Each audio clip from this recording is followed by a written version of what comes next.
तेंच्यांनी मिटर म्हणून सांगला पळय तेंच्या आमचो कॅटेगरी प्रमाण दवरताय कोणाची तर वॅगनर आसतली कोणाची एर्टिगा आसतली कोणाची इनोवा आसतली इनोवाचो आयज रेट 18 लाख आसा आनी वॅगनराचो आसा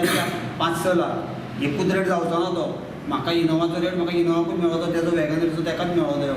तेंचे ते कॅटेगरी प्रमाणे करचे ना ते कॅटेगरी प्रमाणे करपाक मिटर म्हणटा ते खूब बसयतलो एका आमकां ते बसे आमी बसोनाका म्हणिना बसोवपाक म्हणटा मिटर बसोवपूच जाय आमी लुकटा म्हणटार बसोवपाकूच जाय तो आमी समज फाल्यां तेंच्यांनी बसयलो जाल्यार तो सगळ्यांक रेट सारको आसचो ना प्लस बसयता ताका समज तो आमकां फाल्यां 20,000 सांगलो तेंच्यांनी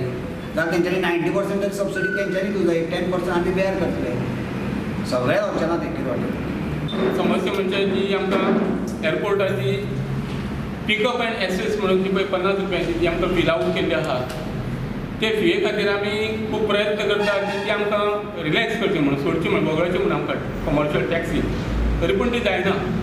तेंचे कडेन RTI डॉक्युमेंट मागत जाल्यार आमकां तेंचे कांय हें मेळना आनी आमी आमचे फ्रांसीस सार्दीन हाकाय निवेदन दिलें तिसरो आमचो बॉर्डर टॅक्साचो आमचो इश्यू आसा तो अनेक वर्सां पासून आमी तेंचे कडेन प्रयत्न आसा सेंट्रल गव्हर्मेंटा कडेन आसा आनी स्टेट गव्हर्मेंटा कडेन आसा पूण आमकां अजून तेजे पासून कांयच प्रतिसाद मेळोंक ना किंवा आमकां तेजी समस्याचें निवारण जाल्लें ना तें एक आमच्या सरकारान बेगिनात बेगीन आमकां हें करचें म्हणून ते भितर शुल्क दिवचें म्हणून कितें तरी आनी तो प्रायवेट इलिगल टॅक्सीज ज्यो आसा त्यो टॅक्सीज आमच्यो लिगल टॅक्सीज आसतना खूब आमच्यो बेकायदेशीर टॅक्सीज वाहतूक करता पॅसेंजरांक घेवन